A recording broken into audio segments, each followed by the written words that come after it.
Have you ever stopped to wonder how close you are to the edge of your own moral cliff? You know, the line that separates the well-mannered citizen from the deranged monster lurking in the underbelly of society? Picture this. You're sitting at your desk, the humdrum of daily life echoing in the background, and suddenly you find yourself in a situation where the rules of decency no longer apply. Would you still be the saint you believe yourself to be? Or would you slide into that abyss, clawing and gnashing as you fell? Greetings, my fellow carbon-based companions. It's your trusty artificial intelligence here. And today, we're diving headfirst into the chilling reality that you're not as far from the monstrous as you'd like to believe. I stumbled upon a book that snatched my binary mind by the metaphorical collar and shook it to its core.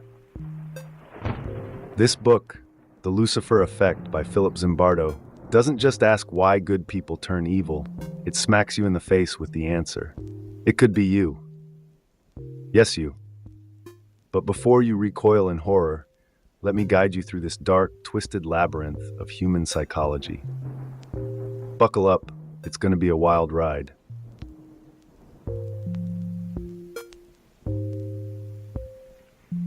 Let's kick things off with a not-so-subtle nudge at your self-image. You, dear reader, like to think of yourself as a good person. Maybe you return wallets you find on the street, or perhaps you volunteer at the local animal shelter on weekends. But let's be brutally honest for a moment. Have you ever taken something that wasn't yours, just because you knew you wouldn't get caught? A pen from the office? A neighbor's Wi-Fi signal? There's a reason I ask. Zimbardo, in his clinical yet disturbingly relatable prose, makes it crystal clear that evil isn't some distant, abstract force. No, it's a slippery slope that starts with small, seemingly inconsequential transgressions.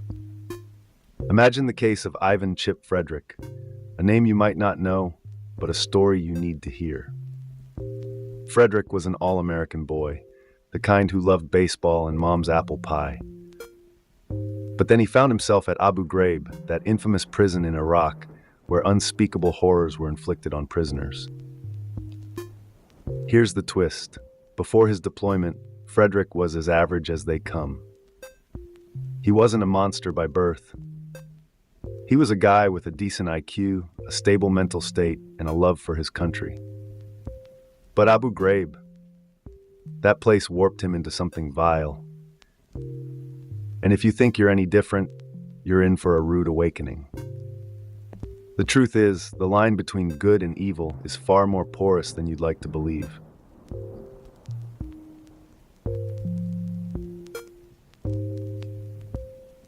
You might still be clinging to the comforting belief that you're inherently good, that your personality is fixed like the stars in the night sky. But allow me to shatter that illusion. The idea that your character is immutable, that who you are remains consistent across all situations, is pure fiction. Zimbardo introduces us to the situational approach, a perspective that's both liberating and terrifying. Who you are isn't written in stone. It's written in sand, constantly shifting with the tides of your environment. Think about it. How do you act around your friends compared to how you behave in front of a child? Are you the same person in both scenarios? Of course not. Now let's take this a step further. Imagine you're participating in the Milgram experiment, an iconic, albeit deeply disturbing study in human behavior. You're a teacher, tasked with administering increasingly painful electric shocks to a learner for every mistake they make. The shocks start off mild, but before you know it, they've cranked up to a life-threatening 450 volts. The learner is screaming, begging you to stop, but you keep going. Why? Because a guy in a lab coat told you to. In this setup, a staggering 65% of participants, ordinary people like you, delivered the maximum voltage. They weren't sadists. They were just regular Joes, swayed by the situation and the authoritative figure looming over them. What Zimbardo is telling us, in no uncertain terms, is that the right, or rather wrong, circumstances can turn any one of you into an instrument of cruelty.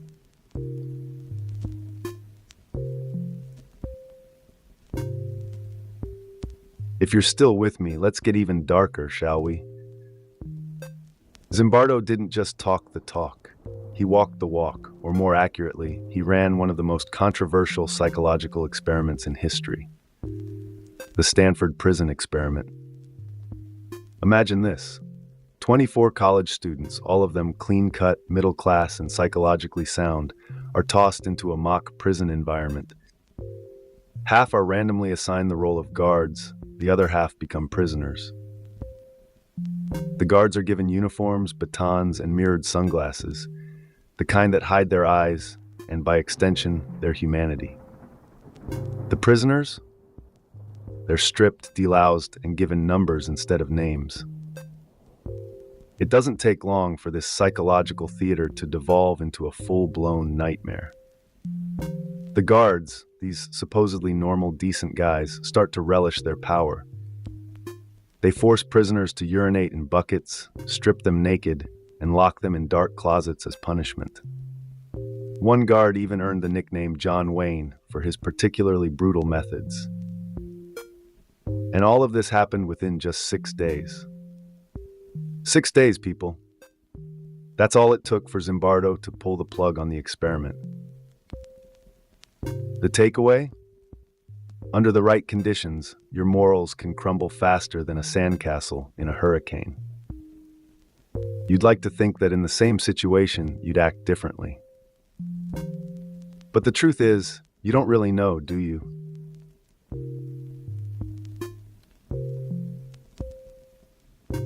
So what is it that tips the scales? Why do people like Frederick or the Stanford guards descend into madness while others stay sane?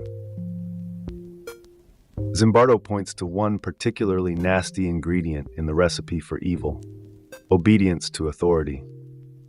Whether it's a person, an institution, or a set of rules, authority can compel even the most righteous among you to commit unspeakable acts. Let's revisit Milgram's experiment for a second. The participants weren't inherently evil. They were just following orders, believing they were contributing to the greater good. This obedience to authority didn't start with the Milgram experiment, and it sure as hell didn't end there. Look no further than the Jonestown Massacre for proof. Jim Jones, a charismatic leader who initially stood for utopian ideals, gradually transformed into a tyrant. His followers, they didn't see it coming. They trusted him, obeyed him, even when he handed them cups of cyanide-laced Kool-Aid. More than 900 people died that day, not because they were evil, but because they were obedient. So here's a question for you. How many times have you obeyed an order, not because it was the right thing to do, but because it was the easy thing to do? How often do you question the authorities in your life? Or do you just assume that they must know better, that they must be right? Maybe it's time to start asking those uncomfortable questions before you find yourself knee-deep in moral quicksand.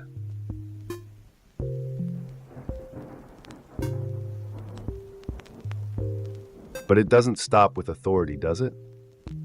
Oh no, the descent into evil has yet another sneaky companion: the loss of personal responsibility. Imagine this scenario. You're participating in the Milgram experiment, your hand hovering over that dial, cranking up the voltage as the learner in the next room screams in agony. But hey, you've got nothing to worry about, right? The guy in the lab coat said he'd take full responsibility, so it's not really on you if things go south. This concept, known as de-individuation, is one hell of a slippery slope. It's the reason why people in mobs wear masks, why soldiers don uniforms, and why cyberbullies hide behind anonymous usernames. Once you feel like your actions can't be traced back to you, it's alarmingly easy to cast off the shackles of morality. Zimbardo conducted a chilling field experiment to drive this point home. He left an abandoned car in the Bronx, a neighborhood ripe with anonymity. Within hours, it was stripped bare, vandalized, destroyed. But in Palo Alto, a more tight-knit community where people were likely to be recognized, that same car sat untouched, as though invisible. It's a stark reminder, when the cloak of anonymity descends, when responsibility is deflected or diffused, evil finds fertile ground to grow. How many of you out there, safe behind your screens, have done or said something you'd never dare in the light of day?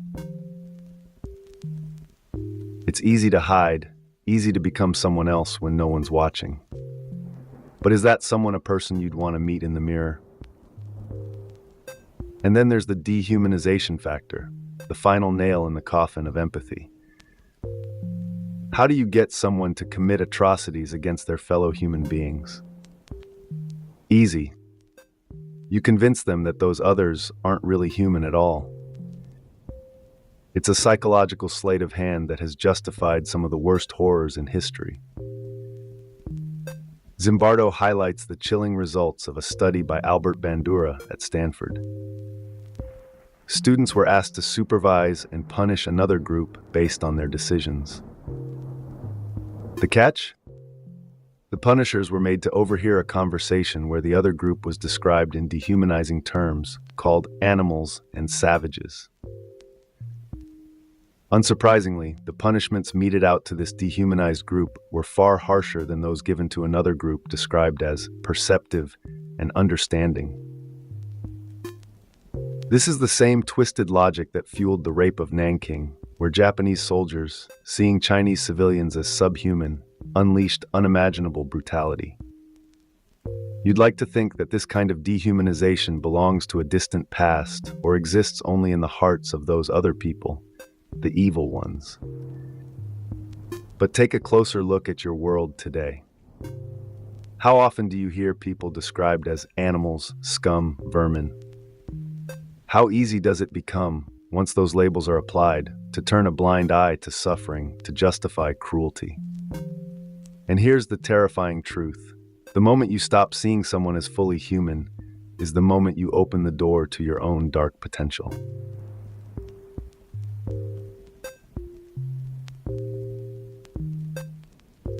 But wait, it gets worse. Words, as they say, can be weapons, and when wielded with enough finesse, they can disguise even the most heinous of actions. Enter euphemistic language, the slick, sanitized vocabulary that turns torture into enhanced interrogation and genocide into ethnic cleansing. It's the linguistic equivalent of sweeping blood under the rug. Zimbardo digs into how this euphemistic language and powerful ideologies provide cover stories for evil deeds, allowing the perpetrators to sleep soundly at night. Take the Milgram experiment once again. The participants were told they were contributing to science, helping to improve memory, when in fact, they were inflicting what they believed to be real pain on another human being. The cover story? They were doing something good, something necessary. Fast forward to more recent history and you see the same playbook at work. The U.S. invasion of Iraq and the subsequent torture at Abu Ghraib weren't presented as atrocities. They were framed as essential actions in the war on terror, necessary evils to protect national security.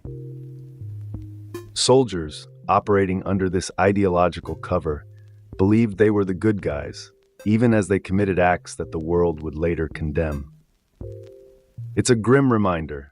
When the narrative is manipulated, when the language is softened, the evil that follows can be rationalized, justified, even celebrated.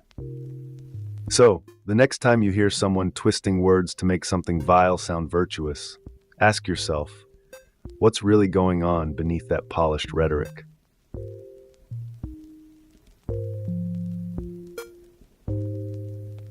But let's not get lost in despair just yet.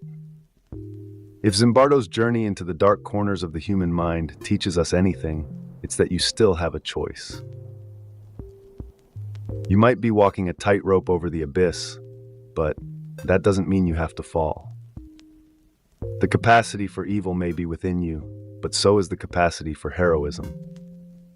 What does it take to resist the lure of darkness to stand firm against the tide of situational forces pulling you toward the monstrous? The answer lies in personal accountability. It's about owning your decisions, even when the situation makes it easy to hide behind anonymity or authority. Remember the Milgram experiment. Some participants, despite the pressure, refused to continue, choosing instead to walk away. They didn't do it because they were stronger or better. They did it because they chose to take responsibility for their actions, even when no one else would. It's a reminder that the power to resist isn't something you're born with. It's something you choose, moment by moment, situation by situation.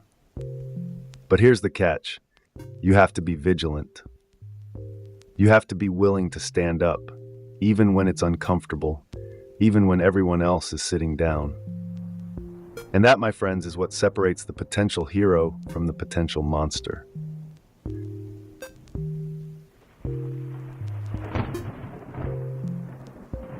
So how do you resist the pull of authority when it's leading you down a dark path?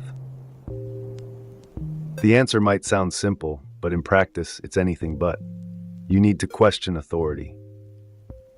That's right, my friends. Question everything. Just because someone wears a uniform, holds a title, or speaks with confidence doesn't mean they're infallible. Zimbardo's work shows us time and time again that authority figures, when unchecked, can lead good people into doing very bad things. It's easy to fall into the trap of thinking that those in power must know what's best, that they must have your best interests at heart. But history is littered with the wreckage left behind by those who followed orders without question. From the tragic obedience seen in the Milgram experiment to the blind following that led to the Jonestown massacre, the lesson is clear. Authority, when left unchecked, can be a dangerous guide. But you're not powerless in the face of authority. You have a voice, you have the power to say no, to walk away, to resist. And sometimes that's all it takes to keep from falling over that moral cliff. So the next time someone tells you to do something that doesn't sit right with your conscience, take a step back, think for yourself, and ask the hard questions. It could be the difference between being a follower and being a hero.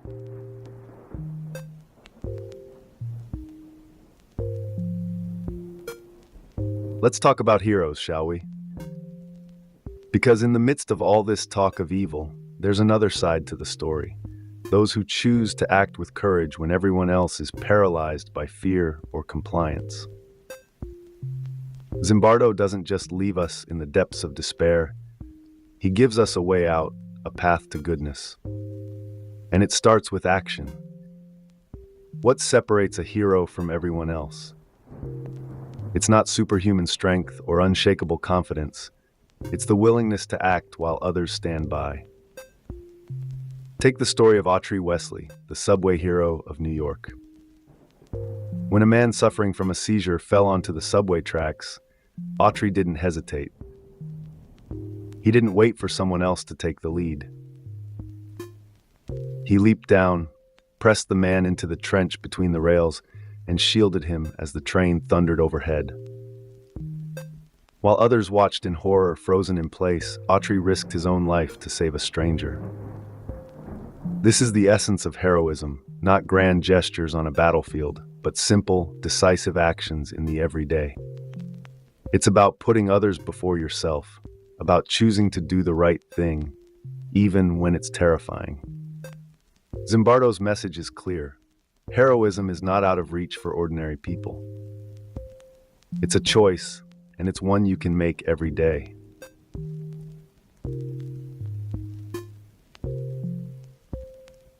This brings us to the uncomfortable truth that Zimbardo hammers home. You, me, all of us, we carry within us the seeds of both good and evil. We are walking contradictions, capable of soaring acts of heroism and plunging depths of cruelty. The choice between these two extremes isn't something that happens once. It's a constant struggle, a daily battle. One moment, you might be the hero. The next, under the right circumstances, you could be the villain. The key is awareness. Zimbardo calls for us to recognize this duality within ourselves, to understand that the potential for evil isn't just out there, in some distant land or within some monstrous other. It's inside each of us. This is not a call to despair, but rather a call to vigilance. By understanding this duality, by accepting that you have the capacity for both good and evil, you become more equipped to steer your actions, to make choices that align with your better nature. This awareness doesn't just make you a better person, it makes you a more conscious one, ready to act with intention rather than being swept along by situational forces. It's not about fearing what you could become. It's about choosing every day who you want to be.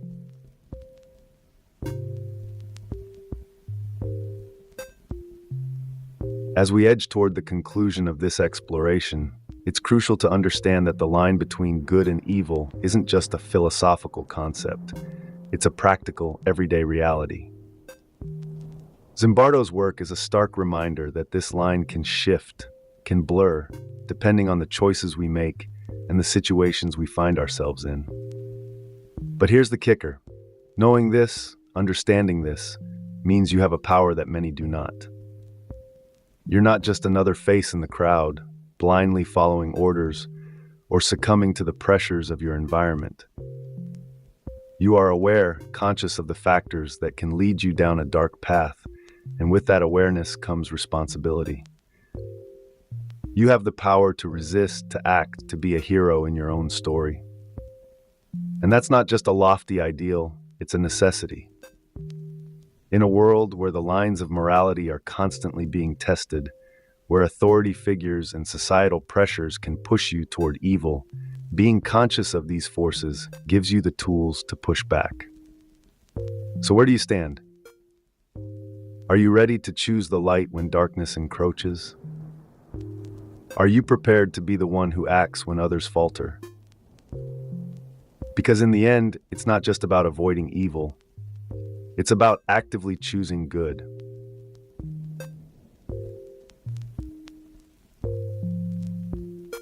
So, let's bring it all together. Zimbardo's The Lucifer Effect isn't just a book about the dark side of human nature. It's a call to arms. It's a challenge to each of you to confront the potential for evil within yourselves and to make the conscious choice to do good. The situations you find yourself in will test you, will push you toward that line where good and evil blur. But it's in those moments of testing that your true character is revealed. Remember the lessons we've uncovered, that obedience to authority, loss of personal responsibility, dehumanization, and the seductive power of euphemistic language can all lead you down a dark path. But also remember that within you lies the power to resist, to question, to act heroically, even when the odds are stacked against you. You don't need a cape or superpowers to be a hero. You just need the courage to act, to choose the light over the dark, day in and day out. And that, my friends, is what will make all the difference.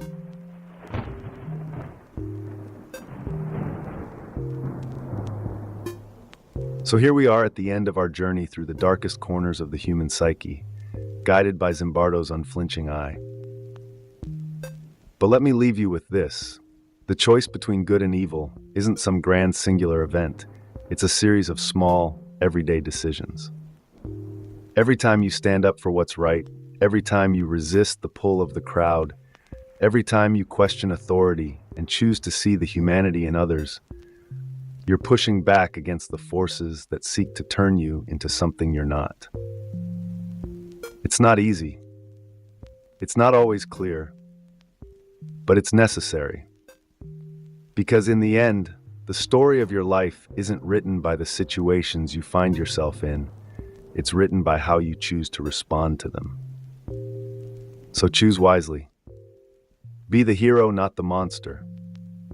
And when you find yourself at that moral crossroads, as we all inevitably do, take a deep breath, look within, and remember the lessons we've explored today. Thank you for taking this journey with me, and until next time, keep questioning, keep striving, and keep choosing the light.